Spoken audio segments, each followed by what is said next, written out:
ప్రభావం మన శరీరము, మనస్సు, ఇంకా మనోభావాల మీద కూడా ఉంటుంది.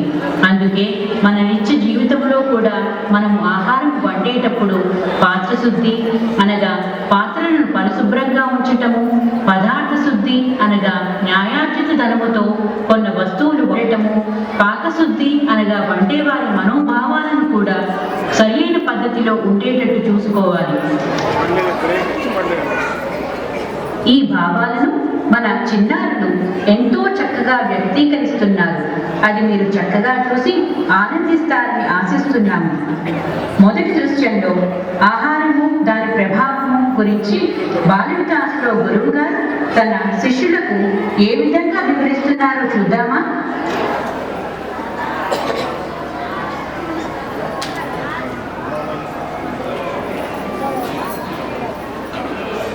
సాయిరాం పిల్లలు, సాయిరాం గురుగారు. అందరూ బాల వికాస్ క్లాస్ కి వచ్చారా? వచ్చాం గురుగారు. ఇప్పుడు అందరూ చిన్ముద్ర వేసుకొని ధ్యానంలో కూర్చోండి. మనం ఓంకారంతో మొదలు పెడదాం. ఓ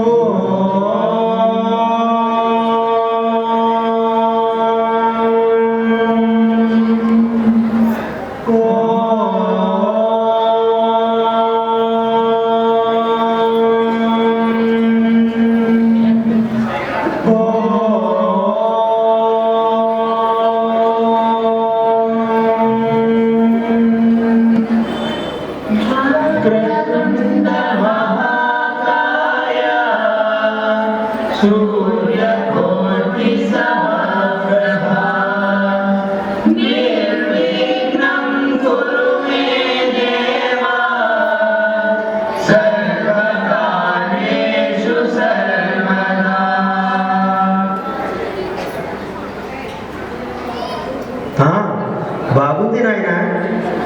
ఈరోజు మీకు ఆహారానికి సంబంధించిన ఒక శ్లోకం చెప్తాను. అందరూ శ్రద్ధగా వినండి. అలాగే గురుగారు.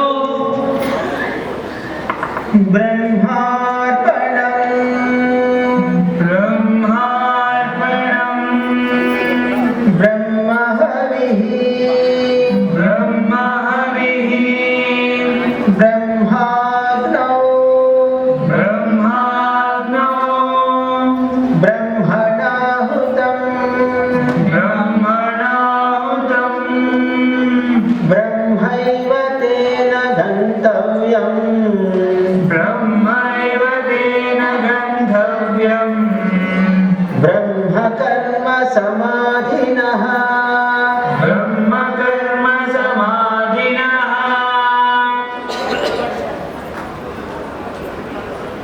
గురుగారు, మనం ఈ శ్లోకాన్ని ఎందుకు చెప్పాలి?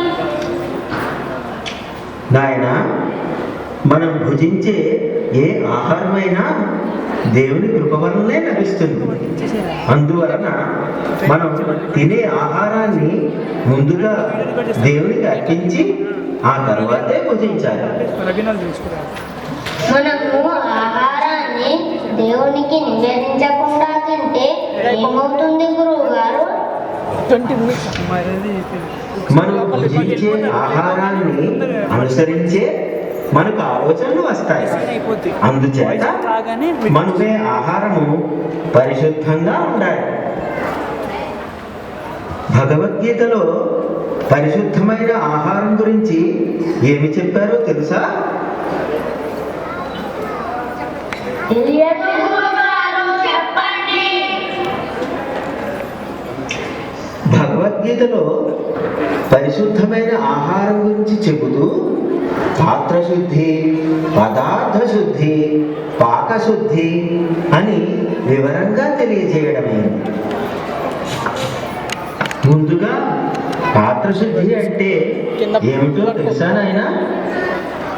ఆహారం అంటే పాత్రలన్నీ పరిశుభ్రంగా ఉండాలి, అంతేనా గురువు గారు?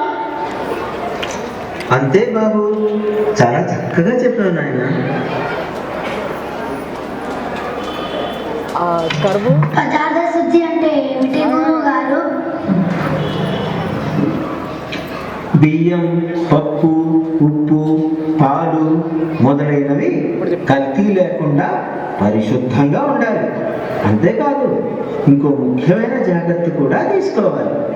ఆహార పదార్థాలు న్యాయమైన మార్గంలో సంపాదించిన ధనంతో సేకరించినవైతే మనస్సులో మంచి ఆలోచనలు, మంచి భావాలు కలుగుతాయి. అన్యాయంగా సంపాదించిన ధనంతో కొన్న ఆహార పదార్థాలు భుజిస్తే చెడ్డ ఆలోచనలు వస్తాయా గురువుగారు? అవును, దీనికి నిదర్శనంగా భగవాన్ బాబా వారు మహాభారతంలో జరిగిన సంఘటన గురించి ఏం చెప్పారో తెలుసా? తెలియదు గురువుగారు. భీష్ముడు పడుకొని ఉత్తరాయణ పుణ్యకాలం కొరకు నిరీక్షిస్తున్నాడు. ఆ సమయంలో పాండవులు ద్రౌపదితో వెళ్ళి భీష్ముని చూసి నమస్కరించి నిలుచున్నారు. రండి, మనం కూడా మన బాల వికాస్ పిల్లలతో కురుక్షేత్ర యుద్ధ రంగానికి వెళ్ళి ఈ దృశ్యాన్ని కళ్ళారా చూద్దాం.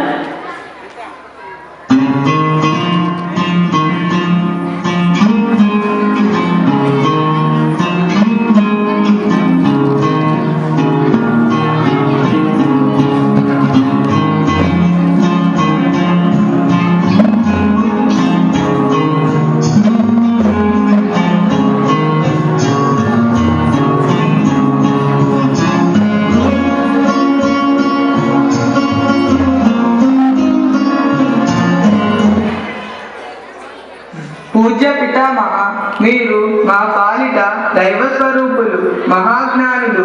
మీకు తెలియని ధర్మ సూక్ష్మాలు లేవు. భవిష్యత్తులో మేము పాటించవలసిన ధర్మాలను వివరించవలసిందిగా ప్రార్థిస్తున్నాను. ధర్మనందన, మీ ధర్మమే మీకు రక్ష. మీరు తెలుసుకోవలసిన ధర్మ సూక్ష్మాలను చెబుతాను, వినండి.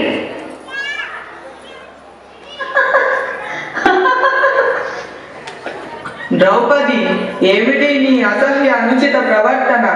ఏమిటి అట్టహాసము? నాయన ధర్మజ, ద్రౌపది మహాసాధ్వి. ఆమె అకారణంగా నవ్వలేదు. ఆనాడు నిండు కౌరవ సభలో మీ సమక్షంలోనే నన్ను కౌరవులు అమానుషంగా అవమానించినప్పుడు జ్ఞాపకం రాని ధర్మ ప్రబోధలు ఇప్పుడు ధర్మమూర్తులైన నా పతులకు బోధిస్తారా అని భావోద్రేకాన్ని ఆమె తెలియజేసింది. ఇది అపహాస్యము కాదు. ఆమె అడగవలసిన ప్రశ్నే అడిగింది. సమాధానం చెప్పవలసిన బాధ్యత నాకు ఉంది. నన్ను క్షమించండి మహానుభావ. ఇటువంటి సమయంలో మరి అమ్మా పాంచాలి, ఇదే సరి అయిన సమయం మించిపోకుండా నీ సందేహం తీర్చే అవకాశం ఇచ్చావు. ఆనాడు నేను దుర్యోధనుని కొలువులో ఉండటం వల్ల ఆ దుష్ట సంపాదనతో లభించిన ఆహారం నా రక్తాన్ని కలుషితం చేసింది. అందుచేత అప్పుడు ధర్మ ప్రబోధలు చేసే అర్హత కోల్పోయాను. పితామహ, ఆ విషయం మర్చిపోండి. మీరు మాకు ప్రాణదానం చేసిన మహోన్నత వీరులు. ఉఫ్ ధర్మజ, నన్ను చెప్పని, ఇది చాలా ముఖ్యమైన అంశం. మరి ఈనాడు అర్జునుడి బాణాలతో నాలో ఉన్న ఆ కలుషిత రక్తం స్రవించిపోయింది. అందుచేత ఇప్పుడు నేను స్వతంత్రుడను, పరిశుద్ధుడను. ధర్మబోధ చేయగల అర్హత, అధికారము నాకున్నాయి. చూసారా, భీష్మాచార్యుల వారు మనము భుజించే ఆహారం మన ఆలోచన. తస్సత్. హరి ఓం తస్సత్. హరి ఓం తస్సత్. హరి ఓం తస్సత్. ఓం తస్సత్. హరి ఓం తస్సత్. ఎవరో స్వామి వస్తున్నట్టున్నారే, చూసి వస్తాను. నమస్కారం స్వామి. శుభమస్తు. స్వామి, మీరు మా ఇంటికి వచ్చి మా ఆతిథ్యాన్ని స్వీకరించి మమ్మల్ని అనుగ్రహించండి. తప్పక మీ కోరిక మన్నిస్తాను నాయన. సోమయ్య, సోమయ్య, ఇలారా.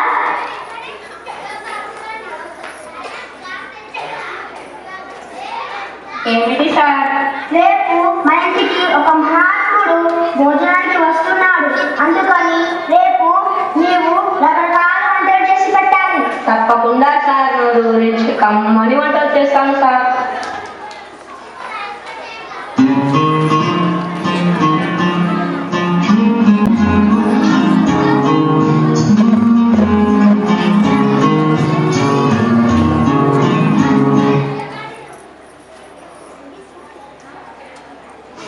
రండి స్వామి, రండి. మీ రాక కోసం మేము ఎంతో ఎదురు చూస్తూ ఉన్నాము స్వామి. ఆయుష్మాన్ భవ, సుఖీ భవ, సుఖీ భవ.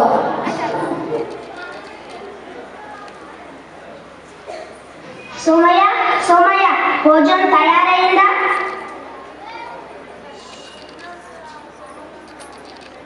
తయారైంది సార్. ఇలాగే ఇదిగోండి సార్. భోజనం స్వీకరించండి స్వామి.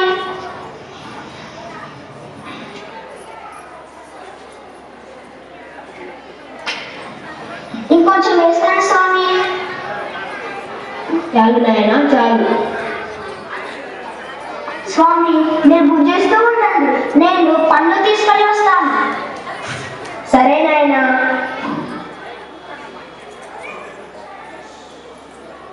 అబ్బో, ఈ భోజనం చాలా బాగుంది. ఈ గ్లాసు కూడా బాగుంది. దీన్ని నేను తీసుకుంటే ఎలా ఉంటుంది? కానీ తప్పేమో. లేదు లేదు, ఏమైనా సరే నేను దీన్ని తీసుకొనే తీరాలి. అతను వచ్చేస్తాడు. ఈ లోపలే ఆ వెండి గ్లాసుని నా జోలల్లో వేసుకుంటాను.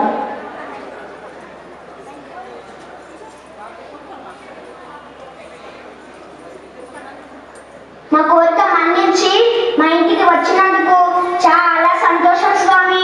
ధన్యవాదాలు. రండి, మిమ్మల్ని మీ ఆశ్రమం దగ్గర దిగబడతాను. శుభమస్తు.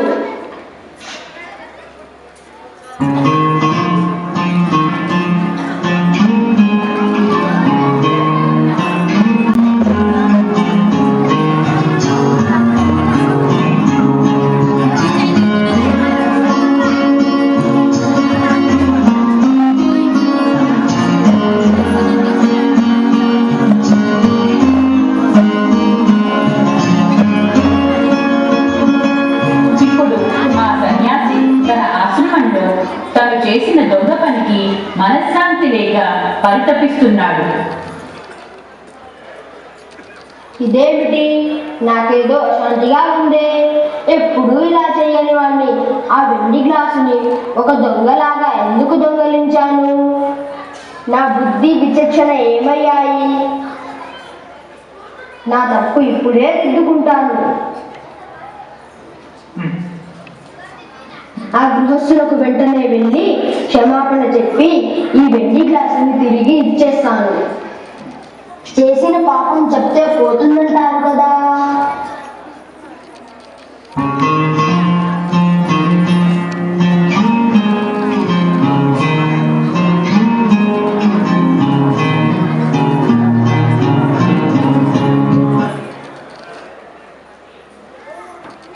హరి ఓం తస్సత్, హరి ఓం తస్సత్, ఓం తస్సత్, హరి ఓం తస్సత్. బాబు, నన్ను క్షమించు.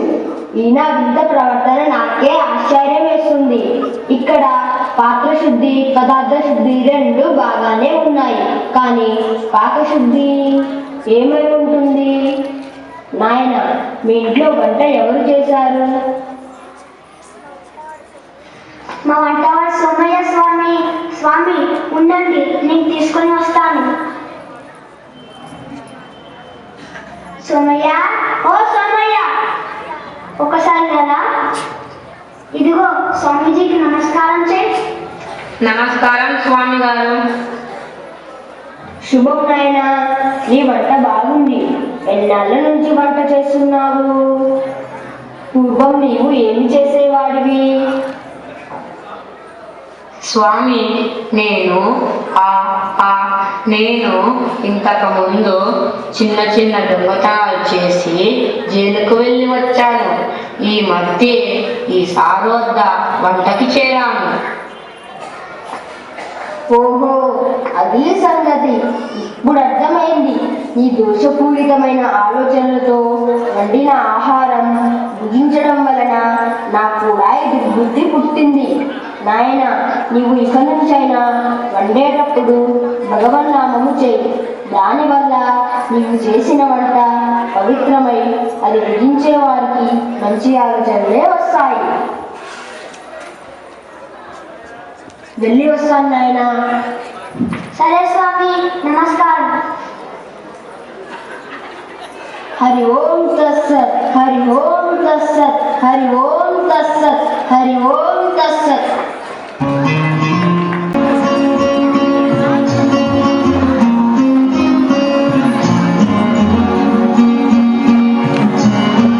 గురుగారు, ఒక చిన్న సందేహం. మనం ఎవరింటికైనా విందుకు వెళ్ళామనుకోండి, అప్పుడు ఈ పాత్ర శుద్ధి, పదార్థ శుద్ధి, పాక శుద్ధి ఏ విధంగా నిర్ణయించగలము? నిర్ణయించడం మనకు ఏమాత్రం సాధ్యం కాదు. అందుకే భగవాన్ బాబా వారు మనకు ఏదైనా పదార్థం తినే ముందు దానిని మన మనస్సులో భగవంతునికి నైవేద్యంగా అర్పించి ఆ తర్వాతే తీసుకుంటే ఆహారంలోని లోపాలు పోతాయని తెలియజేశారు.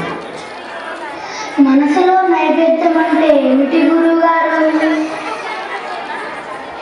మనం ఆహారం భుజించే ముందు భగవద్గీతలోని 2 శ్లోకాలను హృదయపూర్వకంగా పఠిస్తే అదే నైవేద్యం, అదే ప్రార్థన. ఆ శ్లోకాలు మనమంతా కలిసి మరొక్కసారి చెప్దామా?